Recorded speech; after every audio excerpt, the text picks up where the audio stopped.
Table Talk is not your typical D&D TTRPG podcast. We are not here to run you through our whole campaign. We're here to talk about everything else in the space of tabletop roleplay. I'm your host, Alejandra Wilhelm. And I'm also your host, Mariah Gresham. And we're your tabletop roleplay girlies.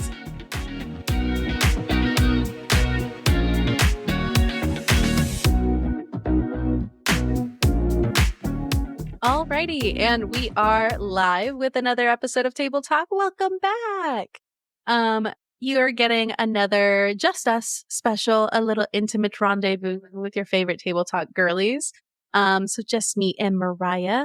And this episode, we were actually going to cover, so we've been busy for the past few months. Yeah. Basically playing as many games as we possibly humanly can within our bandwidth. Pretty much, yeah. Both together and separately, which has been so cool because, I mean, you and I are like born and bred D&D girlies, but yes. The podcast itself has lent us to kind of venture out a little bit, which has been really nice and a really cool experience. But yeah, we wanted to just cover a couple of cool new games that we've been a part of and talk a bit about the games that we played them in and what we liked, maybe what we didn't like about certain systems. And just vibe together. Yep. Just hit a little recap. Hit a little recap. I think, one of the first ones that we played that was outside of like D&D was, I believe, Johnny's Candela Obscura. Yes, I think that was the first stream you and I were on since starting like the podcast. I'd not been on a stream before that. I don't think you had either, not for a TTRPG. I mean, I know you used to like play some video games and stuff, but like, that's kind of a different animal. Even then, we were barely, because it was more so like I had a friend who had a video game stream, and I was just always watching. He was playing Dragon Age, and I mean, we know who I am. Yeah, I mean, like I did that for you, like when I play Inquisition, and you're like, hey, put that up on Twitch, but it's for you. It's like it's for an. It's so that I can specifically watch you play. And I saw that he was a streamer at the time. And so I saw that he started playing that. So I was like, oh, I'm gonna hop in his chat. And then like, as he would ask questions, I would answer them in the chat. And then eventually he's like, do you want to just come on this stream and as like I'm playing it and just be my personal guide? And I was like, yep. I've never been more qualified for anything in my life. I am specifically qualified to do just this, actually. I know. I have a new Inquisition save that I need to get back into, but I remember that I have to redo the hinterlands, and I'm like, I really don't want to have to find all those fucking shards again. Baby girl, you hand me that remote, I'll speed run through it. So honestly, probably the next time that that's what happened, like dead ass the first time I played through. Of like, there was a couple weekends where you came over, and like I would go and take a nap or something. You'd be like, oh, what do you have? I'm like, oh, I have Dragon Age, and you would just go and fucking clean up quests. So that's probably what we will do because, again, because there's just so much game. But I need to do the Solus romance appropriately and not get bamboozled by Blackwall and his wiles this time. Truly. Because it's not my fault that he just showed up on my balcony somehow. I don't know how he got up there. I screamed and turned the game off. The first time it was like, start a romance with Blackwall. And I was like, no, what have I done? Some of them will sneak up on you. Yeah. Well, I was also flirting with everyone, which is like, that's both a video game problem and a real life problem for me, where I'm just like, oh no. Sometimes people do infer things, and like my demi ass is like, wow, we're just chilling here. How are we here now? Who's to say? Yeah. And then it's like, oh, I guess we're here now.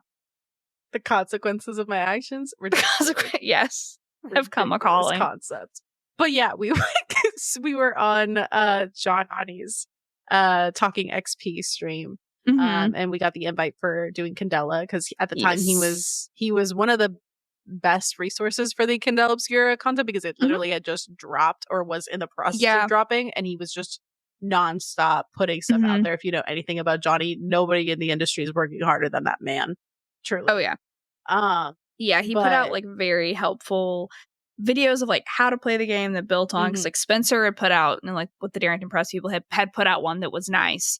But like Johnny really broke it down, which was super helpful going to that stream because we were like, we do not know how to Candela. And yeah, we were like, we've never even touched anything that wasn't D&D. So yeah, he's just like, here, have a YouTube playlist. I'm like, thank you. Yeah, thank you, it was very, very helpful. But yeah, we ended up playing that, and I loved the entire process from start to finish. Oh, I did too. I love Candela. Like, it was very fun. I binged not only Johnny's stuff, but I was binging like the first chapter as it was airing. Same. Because I was like trying to, be as knowledgeable about how the mechanics and stuff were working before I stepped my ass in there. Yes. And I loved one, the different kinds of characters that you can make, but also how flexible and fluid they are. Because of just the nature of the game. You are going to get hurt. You are going to take scars. And it's part of it. It's going to translate into like how your character develops. And I love that because I feel like in D&D, I mean, it depends on the table, but I think we personally at our table will take it into account of like, hey, if I rolled a shit ton of ones, that means something about my character when it comes to the specific thing. Or like, if like something deeply traumatic has happened to my character and then it comes up again where it's like, oh, the last time I used this spell was in this very traumatic fight or right before I like had this horrific injury or something, like, or fears of fire, fears of drowning, like Val has. And things like that. So like, oh yeah, like roll an extra wisdom save for that. Or, see, like we play like that because we drill into story. That's mainly why we're there. For punishment. Exactly. Yeah. But I also liked that Candela, like, not necessarily mandated. I feel like the wrong way to put it, but like, it makes the that mechanics of the game. Mm-hmm. It weaves it into the game where it's like, no, you are affected. You are a byproduct of your environment. And when fucked up shit happens to you, it will have an effect on your character. And so like how you change the skills after you take a scar or whatever, like stuff like that is very cool. I also liked how the like degrees of success worked, and like they're like, it's a D6 system. So like a 1 to 3 is a failure, a 4 or 5 is a mixed success, and then a 6 is a success. So for things to like go well and nothing bad happen, you have to get a 6. Anything less than that, it's not ideal. And I feel like that's very realistic. And like there's something to say for, and again, it's how you play D&D, but D&D is very sets of PCs to be kind of like heroes. And as you level, you very quickly become like demigod level powerful thing of like, I always think about the very funny, have you seen that animated clip from Critical Role Vox Machina where like they're on a cliff and Keyleth like jumps off the cliff and is like, fuck it, we're gods. It's like Marisha's right here. There's Keyleth like jumps off the cliff and then she's like, Keyleth's a druid. So, but she turns midway into a goldfish because she's jumping into water.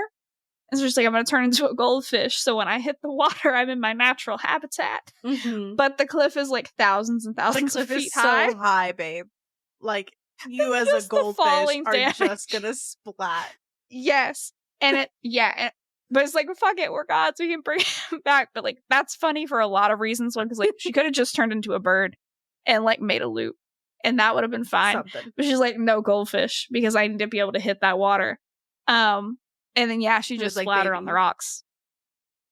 But, like, it lets you there's not mechanically as many consequences as there is in D&D or something like Candela or like Call of Cthulhu or something where it is sort of meant to not necessarily be a meat character in that way. Affect you, not really be a meat grinder, but like, no, you're not supposed to get out of this unscathed. Like, that's not the point.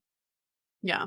It also had like a sense of dread and tension that like was already prevalent in the game without like us. I think one also because like we had watched Johnny's stuff on it. We had watched like the chapter.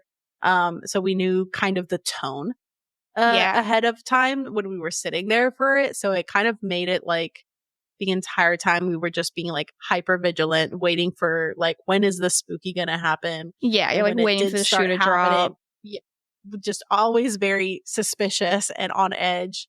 And I really, really loved that. Like I did too. Again, am glutton for punishment. I'm like, I want to be scared. I want to be sad. I want to be. Yep. Break it. It's fine.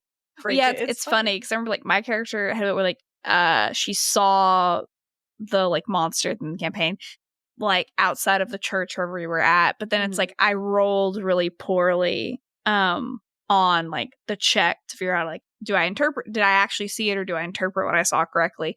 And so it is that fun psychological thing of it's like, well, are you just expecting there to be something of like, is Johnny also playing around in that? Like, is it a shadow? Is it, you know, just a normal person? Or like, is it actually some kind of creature? And like, that's really fun to have as a mechanic where you start doubting your own perceptions as like a character and as a person running a character, because you're like, I'm inferring what I think is going to happen. And it's like, I could be right, I could be wrong.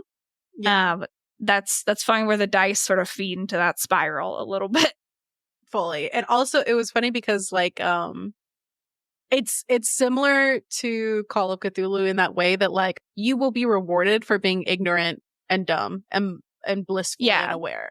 The best way to survive Eldritch Horror is just to be like, wow, what a funny little long guy that is. Yeah.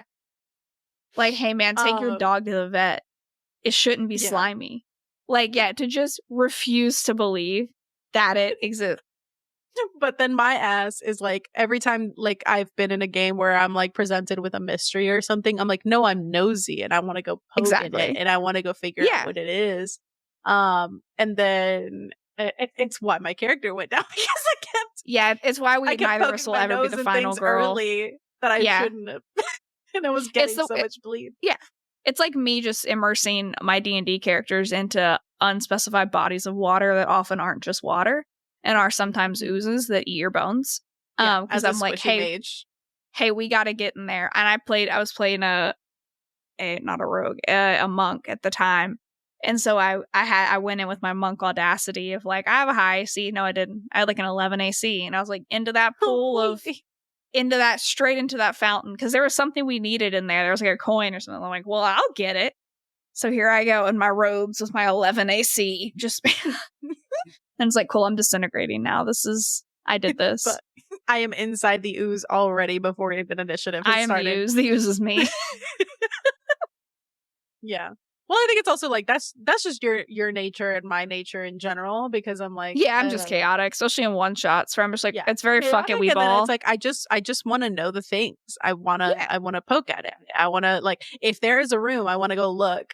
And I don't like the feeling of playing a game and feeling like I missed something. Right. No. Yeah. So like if a DM or a GM puts down a map and I see rooms that I haven't gone in, I'm like, no, we gotta at least take a peek. I gotta know what's in there. Yeah, because we have had that where like we've missed a room and like that's where all the treasure was. And I was like, y'all got me fucked up. Like, how is that the one we missed? But yeah, especially in one shots, because I'm not attached to those characters, where I'm just like, hey, it's free real estate. We can do whatever we want. I'm gonna spend all these goddamn spell slots. I'm gonna make it rain in here. Yeah, but Candela was definitely like a very good time. Over on Talking XP's channel. Yes, shout out Johnny. I think after that one, and I might be was Perils and Princess before Overgrown. I'm pretty sure, right? I think so, yes. I'm pretty sure. Yes. That sounds right. Talk to me about that, because sadly I could not play in that one, but I heard Tales and Legends and Myths of your horse girl princess. This is another just me getting an idea, me letting the intrusive thoughts win in a one shot. As you do. Perils and Princesses is like a game designed, fully illustrated by Ryan Lynch, who was also on the show back kind of like in the early days. It's been a while now, but like he's the best.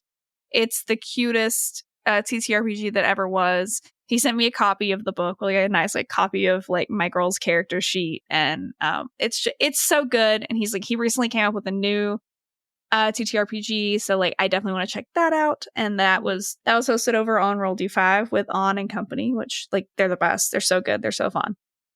And oh yeah, I came to that game. I don't know how I landed on playing just like this weird, quirky horse girl princess.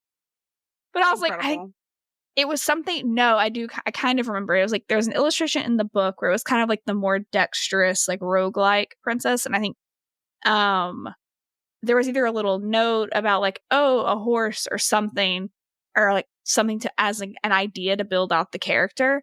And I was like, hey, what if I had a horse? What if the horse was sentient and talked? Because I think at the time I was thinking of like the Seven, where there's like the sentient horses that have like the horse meetings. And I was like, that would be really funny. And it's just like this girl who's very obsessed with her horse, and her horse goes everywhere with her. And so she like, rides her horse like through town, like through the market. So like we're in this enclosed market, and it's just my girl on a horse. The horse is not small. This is not a Shetland pony. This is like war horse size horse. This is a big boy. Just riding your horse in places that were not the infrastructure. Were not horse size for a horse. Yeah, there was also a thing of like when I was in college, there was a guy we had as part of our like ROTC at A&M. There's a bit like a little like cavalry part of the corps. And one time, one guy brought his horse into one of the engineering buildings, one of like the old buildings that were pretty small. So it's like it wasn't one of the engineering. The whole horse just came inside, and it was great. It was a great day. The faculty wasn't pleased, but I was deeply. It was a very big horse and like not a big building.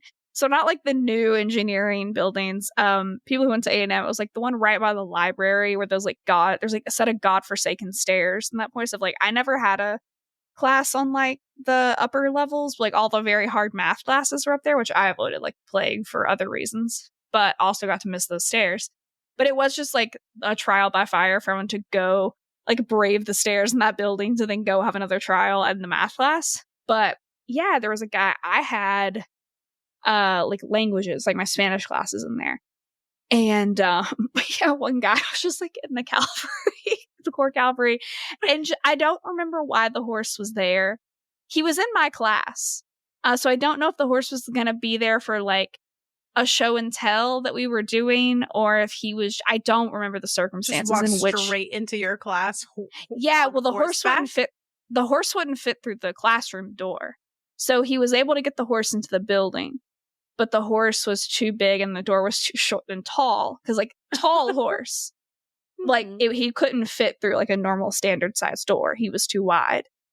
But yeah, there was a horse there. It's that point same degree as what I imagine people feel like whenever they're like they're coming into Texas from not Texas, and they're like at a mall, and suddenly there's a horse cop. Around. Yeah. He wasn't like riding the horse. He was like walking it. Like he had like he was leading it. It had like a bit and bridle on. It wasn't just like loose. It was a respectable gentleman. The horse was very well behaved. But it was one of those moments where it was like, I think it was closer to finals, and it was like, am I hallucinating, or is there a horse in this building? Are those true climp clomps of hooves, or is that just my brain? But no, there was a horse. So weird side stories tonight. But so like, I was also thinking about that, and I was like, that's hilarious and funny. And so like my girl, like the scene my character was introduced of like riding a horse, very similar to that experience, like through a market, and she's like refusing to get off the horse, and the horse is talking to her, and other people are like, is that horse speaking? And it's like, yes, he is. And so we're like getting snacks and stuff, and then the hilarity like, extends from there. But it was such a cute little system, and like I loved how like Ryan took the princesses, like the kind of the classic princess archetypes in the movie and in movies and stories and fairy tales and everything, and translated that into a TTRPG in a way that like is really inclusive and gender fluid, and like doesn't feel conforming at all, or like you can very much be whatever you want and present it whatever way you want. And so it values like the stats, and we're like values like courage or strength, or of like just good. It's just a happy, fun, good time. Just wholesome, feel good. Yeah, like very wholesome, very cute. It's very like it promotes like collaboration, and it's not like there are fight like combat mechanics, but it is more of like it encourages more inventive problem solving, which is fun for a stream and is fun for us in general because like we do love a good spotter role play. Yeah, it was that one was a ton of fun. Incredible. I want to play it again. Yeah, he's has he already released Sweet Sweet Revenge? I'm not sure. It might still be. I'm not 100% sure either. Either he has or it's upcoming. Gotcha. But that has looked really cool. It's like it's that same illustrative style as Parents and Princesses. It looks a little bit like darker. Yes, I want to play. I want to play that one a lot. Spooks. That looks really, really fucking cool. It looks very cute and fun. Shout out to Ryan Lynch one time. What a good bean. Okay, cool. So we did that, and then after that was Overgrown, I believe. Yes, which I did not participate in because I was sick. Yes. So we did a cute little trade-off. We did. But yeah, Overgrown was awesome. It's actually by let me make sure I get the name right. Overgrown. It's by Ben Newbon, who is Neil Newbon's brother, I believe. Really? That's cool. I didn't know Baldur's that. Gate. It was a fun thing that On let us know, and like then Ben like saw our stream too and was like really excited that we played. So Overgrown is a game where it's very cute, very chaotic. You basically do a mashup of animals into like a whole new animal. Yeah. And cursed animal combos. Yeah, cursed animal combos. And the whole game itself is like very bad, like encourages very badly photoshopped animals. Yeah. As has a bunch of those as an example, and they're all truly cursed and it's beautiful. I ended up going with, I believe it was like a capybara. Capyburo. So I was a capybara and a donkey. And so it has like in the process of character creation, you basically can pick like your skills or like stats really is more so like what would be an ability that you get from this animal that you're a part of. So I think you could had a choice of like you can take like 2 points in one animal and 1 point in the other, or you can have like I think you had 3 points total and you could kind of disperse it how you wanted. So I think I did 2 things from my donkey part and then 1 part from my capybara part. So I had very poor eyesight, but I had very keen hearing. Because of my big donkey ears. And I had a kick, like a donkey kick. And then the capybara part is, I think I was like a good swimmer or something. Yeah. And like little fun fact, capybaras are native to where I'm from. In Minnesota. And like I did a project on them back when I was like in elementary school. Hell yeah. And they're the world's largest rodent, and they're also universal mothers. So they will randomly just adopt other animals, like little baby animals, and raise them. So you'll see so like cute. A capybara with its horde of crocodile children who all believe that's their mom. And it's the safest capybara that ever was. Yeah. The gifts of just like the capybaras just surfing on the backs of like crocodiles. And I'm like, good for her. Yeah. Good for her. Like, that woman raised that baby. Yeah. she 100%. That's her son from her womb. Straight. But yeah, they're very gentle. And so I went into that game with the pitch of like we're all part of this like big little village of a variety of mixes of animals. And I was like, I just want to be the village mom. Like anybody that doesn't have a mom, like adopted mom, mothers, literally everybody. I'm very old. Yes. Like very, very old, very Snoopy, and things like that. And everybody else had really awesome characters too. I think Johnny was a like flying squirrel with like a turtle shell or something. Like a turtle, yeah.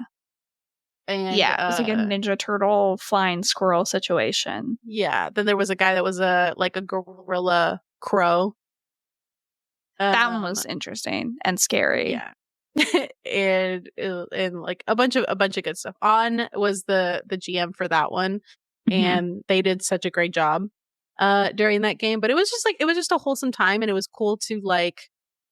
It was really just heavily role play, a feel good time, and finding ways to like justify your like little animal trick.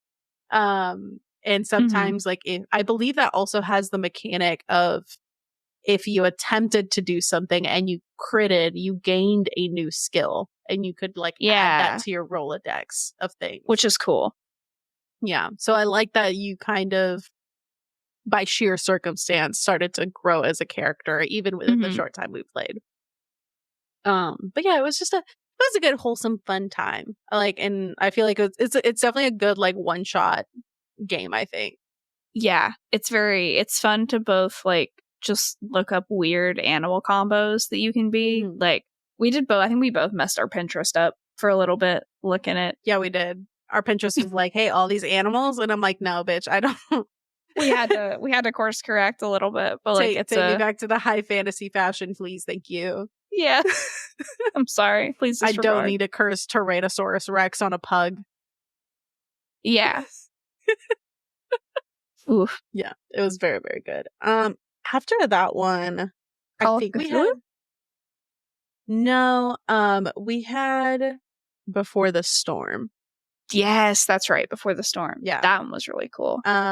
Which Before the Storm is a Seven Wonders like story games anthology. So it's like a collection of a bunch of different games that you can pick from within that like Seven Wonders pack. And we ended up choosing Before the Storm with New Age Geeks was the series that we were on. And we were part of their like Goodberry Cafe time. And that one was really fucking cool. I liked that one a lot. Yeah, it's one of my favorites. I was so like I feel like and this might just be me. Tell me if you also had this experience, but like reading over the game and the rules and the things and going into it, I was like nervous about how it was going to go. Same. Yeah, because it's very kind of rules light, improv heavy, and it's very yes and like the crux of the whole deal is that most stuff you figure out while you're playing. So like you're not encouraged to like have figured out really a backstory for your character or whatever. Like you're supposed to flesh that out through a series of flashbacks. The game is fleshing out your character in the process. Yep. Before like this last stand battle. Yeah. So the setting of Before the Storm, you co-create with your party essentially like what is like the place that we're in, what is the storm. It can be a multitude of different things. What are like the main enemies? How do people react? You do a lot of world building collaboratively before you even begin using the guide. And then of course you make like the backbone of who your characters are. Like their core kind of belief, what their motivations are, kind of like where they're from in the world. Like got like the big skeletal like bullet points of the person, but not really like anything deeper than that. And you are taking your last stand. So this is essentially a game that happens all in the night before you basically try to save the world. You're like the last remaining bit of civilization that like the storm has not overcome. And so it's that night in which we're kind of like reminiscing sitting on by the fire. Yep. And then the final battle. Yeah. And so in the turns that you go on, it's kind of like each person will select another person to have a scene with, and you ask them a question. And then that can in turn become like a flashback or a conversation about there's a whole mechanic for flashback, so you can flash back to a previous time, and it's very yes and. It's like, hey, I need these people for this scene. This is where we're at. You set the tone, and then you just go and you RP until there's a point like that you kind of feel good about the scene, and you cut. Or anybody can cut at any point.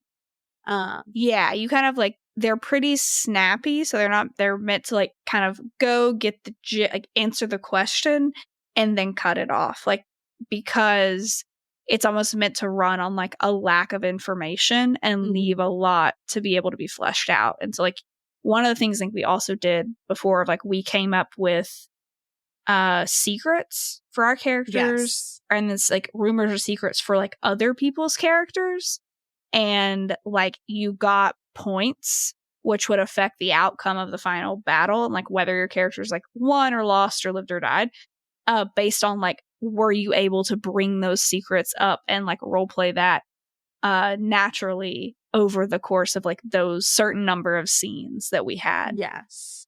And so it was really interesting because like as a player, you could be trying to be like, okay, like, oh, this is one of the things you've come up with for my characters. So, like, I'm going to roll with it. And it's very interesting because like it's the most collaborative like building of characters that you can have, because other people are making decisions for your character. Yeah. And you have to kind of roll with it. And I mean, the entire cast of people that we were with was phenomenal. And then on top of that, there's another additional mechanic of there's playing cards. So whenever those scenes happen, you give your card to the person that like you had the scene with or something like that. And certain cards are worth more than others. Certain cards can mean like a higher chance of dying at the end. Yeah, like I think red cards were like minus points off your survival, and black were positive. So like you could like either sabotage or like self-sacrifice or whatever. Yeah. Which I think everybody was like racing to save everybody else. Yes. Like we were all like, no, I'll die on the sword. No, I'll die on the sword. We were all martyrs. We were like, no, I'm going to give all my good cards to everybody else. Because it was a thing of like, if somebody offered to trade a black card with you, like you had to take it. Like if they're like, hey, give me this red card you have and take this black, you had to take the black card. Or I think like if it was a red card, maybe you didn't or whatever. I can't 100%. There was some mechanic on that. I can't remember off the top of my head, but there was a mechanic of like some cards you could refuse. Yeah. And some cards you could not like say no to. You had to take and you had to trade. Yeah, I think black cards you couldn't refuse. So like it encouraged you to kind of self-sacrifice a little. Be self-sacrificing, which was interesting. Yeah. But that game was like, by the end of it, it was so crazy how much had developed and so much had like been clarified about our characters and what they meant to each other and what those relationships were, that like every single one of us by the end were like, damn, that was heavy. Yeah. it was very tearful. And then you get the whole point where the end of the game is basically narrating what that final scene looks like, what that final combat looks like. Yeah. Who does what, where, and like how we spent those last points to make it count, to see if we ultimately prevail or do we fail.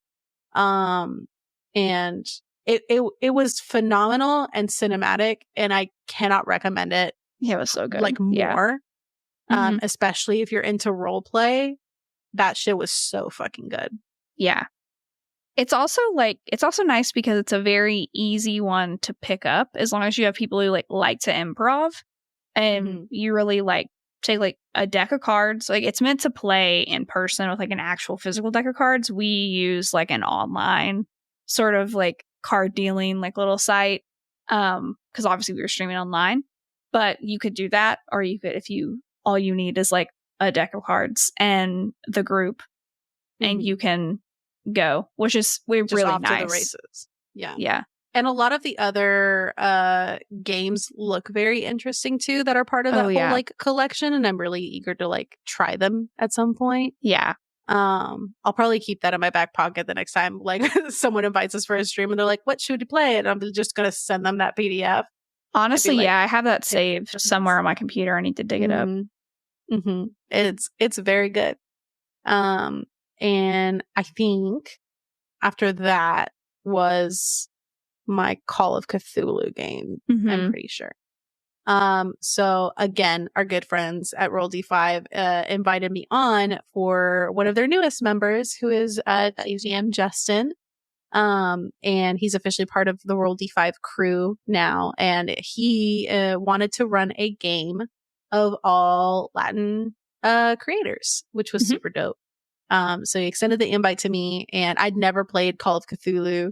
But we had that whole episode where we talked to Arcane Keeper, who loved it. And it was really, I was very eager to try it after having that conversation with him. So, you know, I got the offer and I was like, yeah, I'm going to jump on that shit. Absolutely. Yeah. And it was one super fun because it was also like a more modern setting game. It wasn't like the traditional, like, you know, 1920s Eldritch like steampunk situation, like kind of Victorian-y. Yeah. It was very modern, and Justin actually set it in El Paso, which I was like, I've been to El Paso. Feels right. Had one of the worst times of my life there, but that was not due to the city. It was mostly due to the company. But I digress. You get that far out in West Texas and you're like, yeah, I feel a little closer to some Eldritch Beans. Like, there's some shit out here with us. Yeah, the desert and like, yeah, all that jazz. It's interesting. But yeah, we went out to do that, and it was a pitch to us as like a modern you know, set of like online influencers that were doing ghost hunting. You know, incredible. And so we had one guy who was like our face of the show. I, of course, was like, can I be a little e-girl social media manager? Yeah. And just the self-insert was self-inserting. I was like, wow, an oil and gas baby, who's doing social media marketing and all that good jazz. And then we had our sound guy.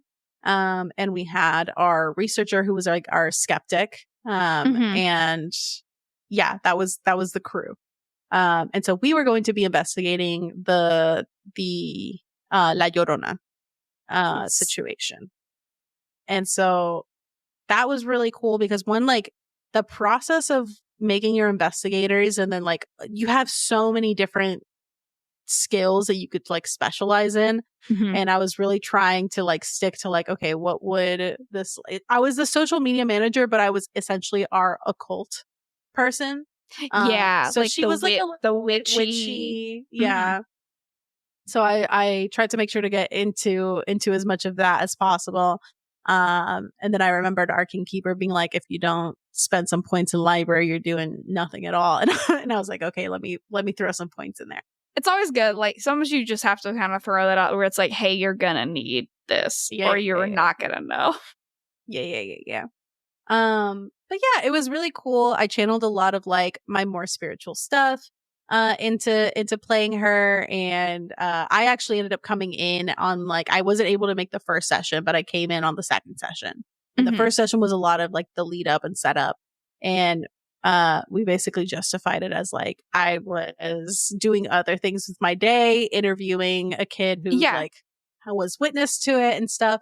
And then by the time I showed up, I was already running shit. Like you were busy. You had to roll in just when it was time to leave.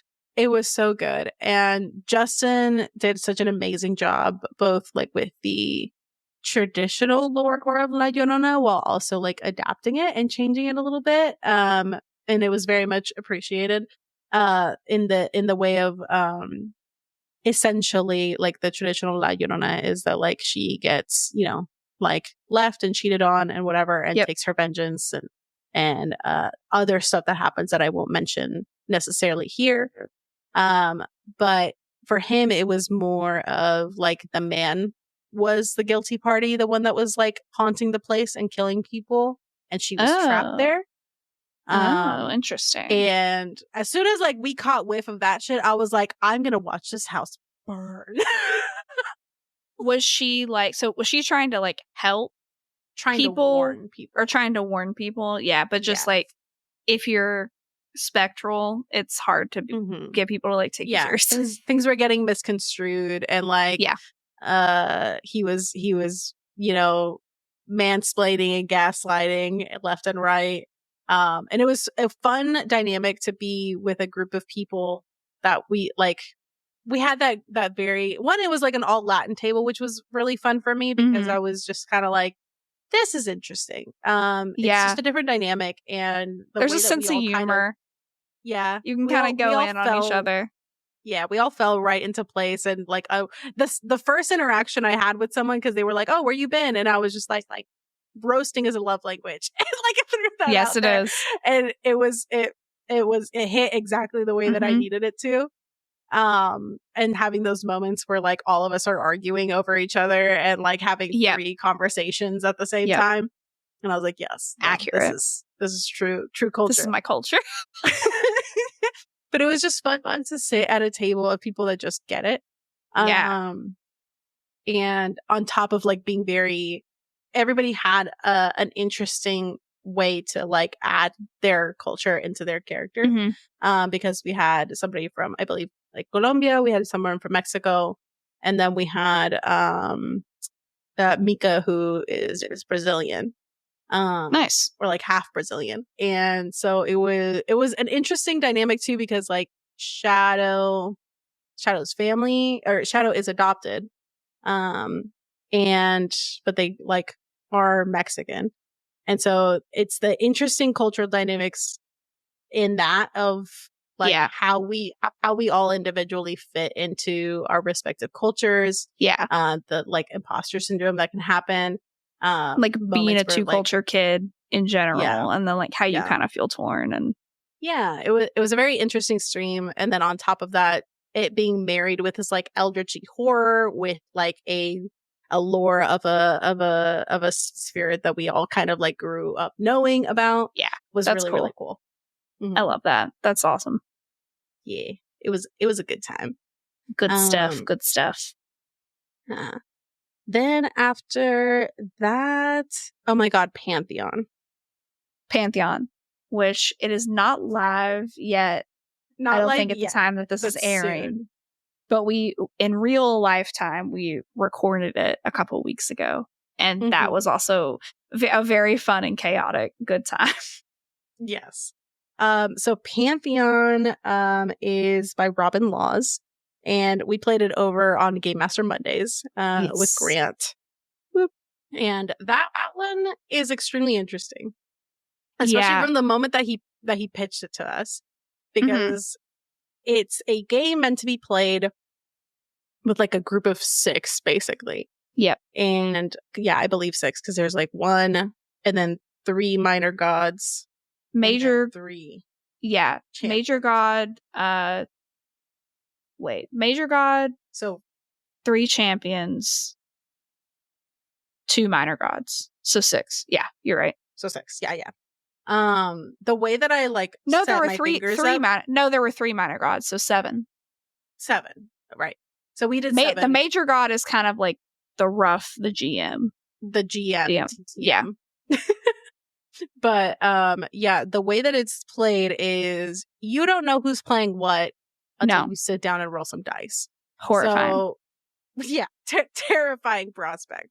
But we were told to just have in mind like it's a very, very rules light system. Yes. Again, very role play. But it's just to have in mind going into like our little start of the game. If you were a god, like a major god, what would you be? If you were a minor god, what would you be? And like, what are the respective domains that you rule over? And then if you're a champion of a god, like what is that champion? What are your strengths? Are you a fighter? Are you a priest? Are you like a healer? Yeah. And so went into that with like some things in mind, which I'll talk about. So we both ended up being minor gods. which was what I wanted. Good. At all. Yeah. So that was not. I was glad that worked out. I rolled my cursed pink dice that I also used for Perils and Princesses, because Perils and Princesses you have to roll low, and that dice rolls more nat ones than anything. I think it's weighted toward nat one. So I rolled her, and she tried to give me an 18, but it was cocked, and I was like, "Hey, not today, not today." I actually had wanted to be a champion, and I was gonna be like an Owlin-esque priest. That'd be cute. Situation. But I ended up getting a minor god as well. It was very funny because Grant was like telling us, like, when he started the recording, was like, everybody's prepared a small campaign, and me and on looked at each other. We're like, did you prepare a small campaign? I didn't prepare anything. No, I'll be very honest. Now that it's recorded, I prepared nothing. I came up with my minor god on the spot. I did not know. I saw those instructions. I was like, I should come up with something, and then I didn't, because I was stressed at work, and I was like, I will have to just bullshit my way through this. Oh man, no, yeah, me and on immediately was in my DMs, and like both of us were like, the thought of possibly fudging a roll. Horrifying. Just to not be the main god. I would have done it. But my dice said 1, and I was like, God bless. Or no, On rolled a 1. I rolled a 2. And I was like, God bless. I rolled like a 5, I think. Yeah. Or an 8. Something below 10. Because I was like, I hella did not prep anything. And if I become the main god, we're about to fly by the seat of our ass right now. I just dug out my cursed child that never rolls above a 10. So to not to be able to live. I boldly enough rolled that pink metal D20 that rolled so many 28s. You did, yeah. Our campaign. You did. And I got a 2. So she knew what I wanted. So she's an advocate, truly. Yeah. An ally. Yes. But Grant ended up becoming the GM. Which was perfect. Yeah. And he, at first, like, when I was thinking about like possible gods and goddesses, like I had pitched you a whole different like god or minor god entirely, because I was like, oh, I think I'm gonna do this. And then he was like, I'm gonna be fucking Chadwick, chill surfer, the god of chilling and good vibes, the god of chilling and good vibes. And I was like, and in that moment, I was like, thank God. Tone. Yeah, thank God I prepared nothing, because nothing my melodramatic ass would have come in with would have fit that. Would have fit that tone. So it was like, yeah. So I like, same thing, game time call. I was like, yeah, we're not gonna go with this like more like deep goddess that I had in mind. We're shifting and pivoting. And in the moment I was like, I'm gonna be like the 3 fates, but they're going that was to be really just cool. They're just gonna be the minor god equivalent of the TikTok video of women becoming FBI agents when they want to find out information. Yeah. Like that's just what they are. They just want the tea, they want the goss, and they want to sabotage the goddesses of petty revenge. Yes. That was like, you could not tell that you came up with that on the spot. It was very cool. It was buttoned up. It was buttoned up. It was tight. I'm nothing if not a finesser. But I was really like, what the fuck am I gonna do? This. And I was like trying to think of a name, and I came up with one and just broke it up into 3, and I was like, that's their name. I blacked out when I had to name my girl because I forgot. Names are always hard for me. And I think I probably used something that was from like a list of like novel characters, that like names I was kicking around to like use in a novel. I couldn't tell you what it was now. I would have to go back and look at the stream. But yeah, I did something also very random. I was like, oh my god, I've got us of like soundscaping. I was like, because that could be interesting. So I was like, yeah, like nature sounds, or like you can turn like adjust the volume or the volume of people's voices, or draw attention to different like sound, like emphasize or push or pull back voices. And it was so fucking clutch too. Yeah, I thought that would be nice, like convenient to have. And so I was like, okay, I can make this work. And then I was like, soundscaping. Sure. I'm like, I just want to like shut some people up and make some. It was so good. It was such like, in the moment, I was like, how is that going to affect things? And then as we started playing, I was like, no, this is sick as fuck. Yeah. And I love it. Yeah. And you were like the like one of the last actions that happened, and was one of the most crucial. And you were just like, how about you shut the fuck up? Like, no. That thing you wanted to do? Absolutely the fuck not. I was just like, I mute him. Which was such a fucking power. I turned his gain down. I turned that shit down all the way. It was so good. That was very fun. Yeah, but like the mechanics of it, of the game. So like, yeah, you have one major god who is like, for all intents and purposes, the main GM. But they're also like playing this main god.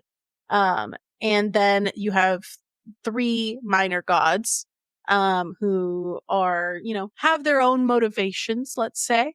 They can be for, the main god or against. But begrudgingly working for, which I think is more of what we ended up going with, because all of our people had like, although we still had like not a sillier tone, but like something within a vibe, we were all still more serious than him. Yes. And like, I think every single one of us were like, hate this. Yeah, like we're copying this man's champions by the end of it. Yeah. By the end of it, these champions are going to be ours. And then we had 3 champions, and so they were sent out on a quest, and our jobs as minor gods and the main god were to help and like affect their situation. Yeah, so like we could help them or we could hinder them or whatever, and like you had the very fun idea to like you kind of paired off with On's like healer character. And you like came up with a magic item to like give her, and I was like, oh, that's a good idea, because like you can just do that in Pantheon. It's like, I say it, and like I'm a minor god, so like I can do it now. And I was like, okay, interesting. Now it's getting spicy. And so then we all started doing it, and I was like, that's when it really started going downhill. Yeah, it was purely like a yes and. It's like, I'm gonna give them this fucking thing, and it now exists in the world, and you have to contend with that. And I think there is mechanics of like the main god can at any point veto like some kind of action, and things like that. But like it never really came into play for our game. Yeah, I think it's just like you can't. The minor gods can't like act directly against whatever like the major god is doing. So like you can kind of subvert or like do what we did, and have like low-key like dissent, low-key dissent, low-key sabotage. But yeah, you can't be where like if the major god's like, oh, I tell them that they have to go west, you're like, no, they actually have to go east. Like you can't, just so it's there, it needs to be like a continuous story. So you can't like and then mess up what everybody like, else is doing. Yeah, you can also like just make up monsters at any point. You can make up NPCs at any point. Which threw our story for a loop. But it was a very fun, like chaotic experience for sure. And highly recommend. Again, we just gravitate towards the RP heavy shit. Yeah. There's a big theme in this, so it's like oops all RP. Yeah. Oops all RP. But it is certainly a vibe, and highly recommend it. And then I think lastly for today was I had a Daggerheart game. Yeah. I was invited by Adolfo, the nerdy Puerto Rican, to test out Daggerheart. I believe it's already up. It might be up on Talking XP's YouTube channel. That sounds right, yeah. And so we played Daggerheart, and I was really, really interested in playing it because of the stuff that I'd read on it. It's by Darrington Press, and people as Candela, associated with Critical Role.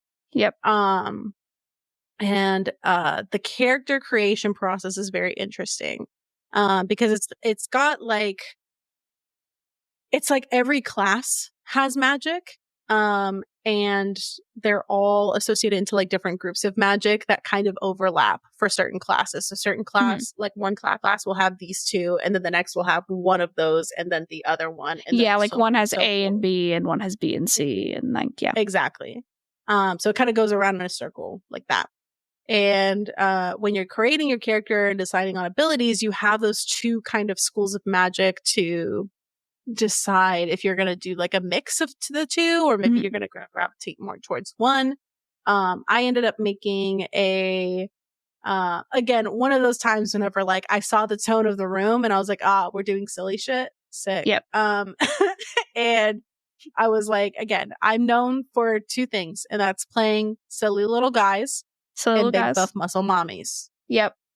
And these are the fonts that we operate in. Yep. Got 2 looks, and that's it.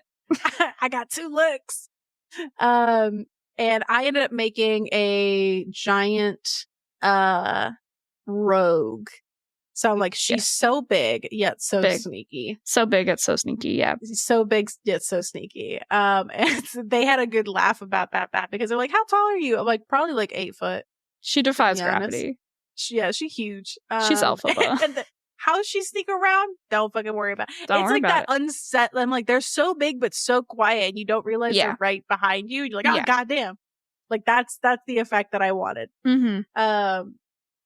And so we all like chose our characters and stuff, and we all like decided that we were all orphans adopted by the same guy who kind of ran like a low key criminal underground situation. Yeah. And he had died, and it was his funeral, and the rights to inheritance were read out, and basically other orphans were there, but we were his favorite, so we inherited everything, and everybody else got dick off. And we were just like, that's right, get the fuck out of my house. And it was a fun time, but it's also like, again, it's very narrative driven. Also, the combat is very narrative and like fluid and dynamic, which I really enjoy. It doesn't feel like, it doesn't have the same effect as D&D, where you can kind of get caught in a slog situation. Yeah, it can kind of drag. Yeah. I also, and this is like, I've heard different things from certain people, but like I genuinely enjoyed the resource management aspect of it. Okay. Because you have like, there's different things. So you can spend stress to activate some of your abilities. And there's other ways to like have some, like we had somebody in the party who could take stress off. Yeah. So you can kind of do that and like mitigate it. And so I, from the jump, was already spending stress. So I was like, I'm going to do fuck shit for sure. I feel like I was hiding a character. I had an ability that let me hide in people's shadows. Incredible. So I could as just an 8 foot tall. As an 8 foot tall woman, I could just sink into the shadow. Yes. Which was clutch. And my favorite move that I did with that ability, I had 2 favorite moments with that ability, because it just felt like one of those things that was very, I just had to look for the opportunity and it could work. Yeah. So we had one time where we discovered like a secret passage in the mansion, and there was a door at the other side of it, but then there was like 3 rune traps there. And somebody else was like, okay, I'm going to take this torch that I have and I'm going to throw it and see like how it affects the traps. Yeah. So he was going to toss it like at the door and see if like the process of it going over. Yeah, if like that triggered set anything off. Yeah.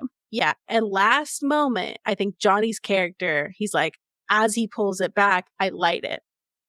And he like, Adolfo asked me what I'm doing. And I'm like, I'm waiting. I'm literally like a track star. I'm in a sprint. She's a runner. She's a track star. I'm ready. And I'm like, toss that shit.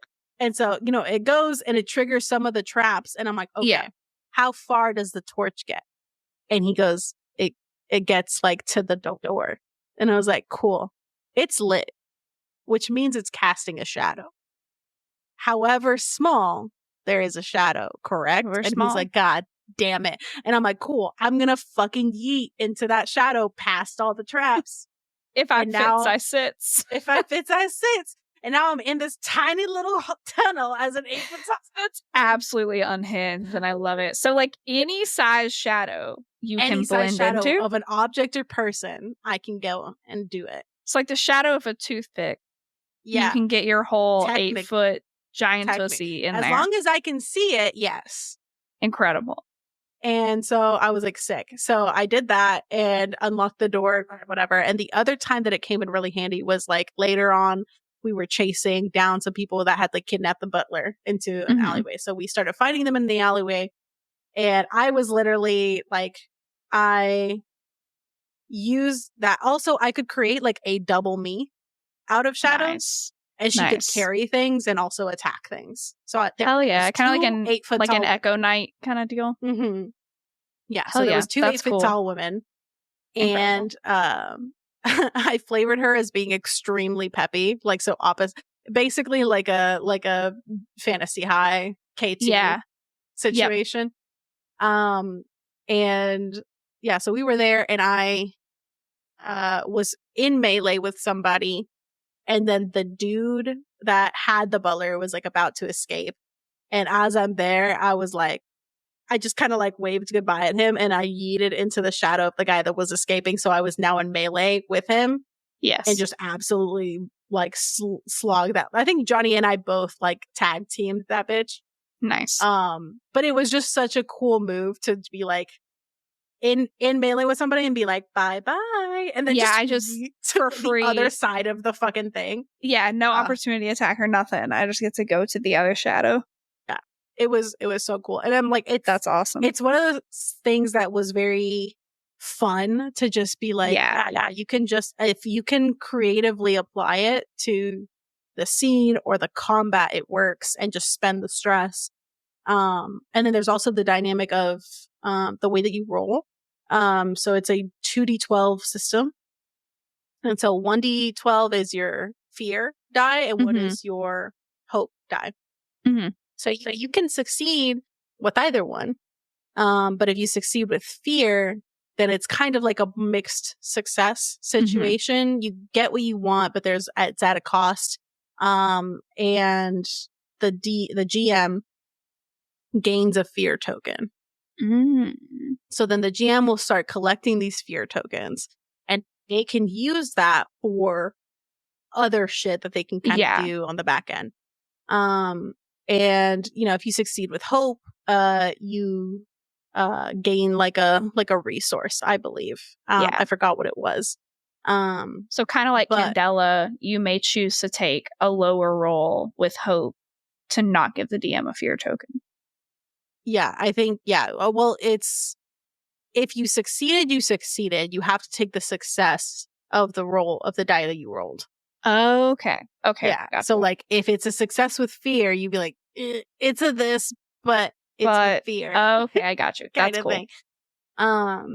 And so like, you still succeed, but there might be like some kind of consequence. And also now that the GM has another fear token. That adds like an interesting randomization to it as well. Yeah. And so it's kind of an interesting vibe to be like, okay, how many fucking fear tokens does this bitch have? And like, we got into combat, and I had a specific ability that would allow me to stun multiple creatures that I could see within a certain range of me. And it also causes me doing that ability means that like all these people that I stunned, the GM now has to spend his fear to unstun them instead of using them for something else. Oh, that's cool. So that's kind of like this cool little mechanic of like you trying to outplay your GM.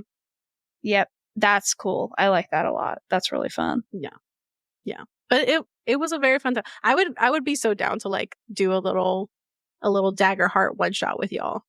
Oh yeah, we should do that. That would be cool. I know like Johnny's talked about running other ones that like I definitely want to do I want to try it at some point. Absolutely. Or we may play it at like Gen Con or something if we haven't I haven't tried it by then. But yeah, I like that. I mean, like I like games like that where it's like how I run games. Like I don't really do a lot of like DM or GM versus the players kind of thing.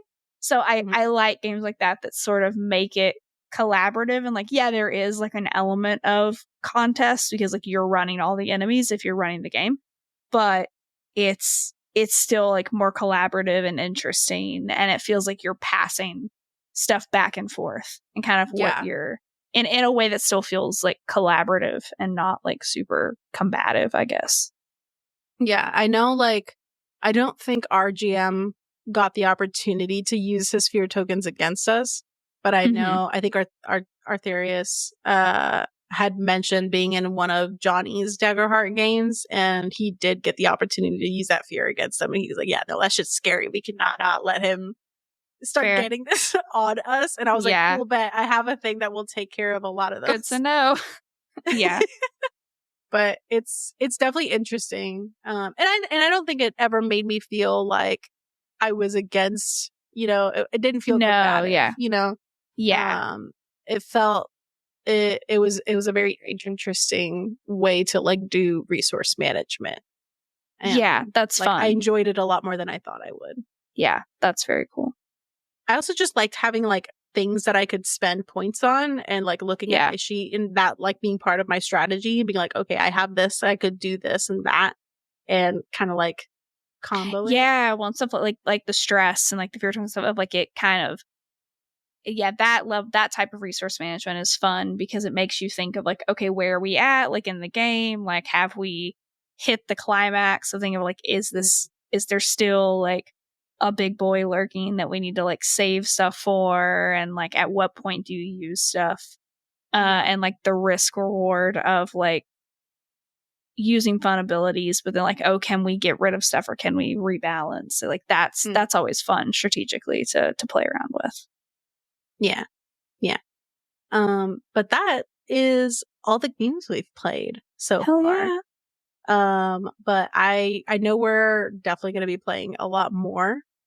Yes, we have a lot coming up, and that's going to be super fun. And I just genuinely just enjoy the process of like finding new systems and new games to be a part of, and that's just, I feel like it's expanding our horizons a little bit. Yes, I also I really want to run Blades in the Dark at some point for us, because I've had that one for a minute, and there's some other ones that like I want to get my grubby little paws on. My grubby little paws. You're gonna get that Magnus one soon, and that's gonna be a fucking time. I have the cards for it. I'm just waiting for the book. They did the supplemental stuff first. Hell yeah. But yeah, thank you so much for joining us. Yes. I hope you learned about a lot of cool new systems and are hopefully gonna go check those out. Please do. They're so good. Yeah. Definitely go watch those streams if you want. The VODs are all available. If you want to watch me and Mariah just be absolute buffoons. Yes. That's always a vibe. But thank you for joining us, and we will see y'all next time. Bye. Bye. Table Talk is a podcast brought to you by Mythos Media Productions, bringing you a new episode every Wednesday, wherever you get your podcast.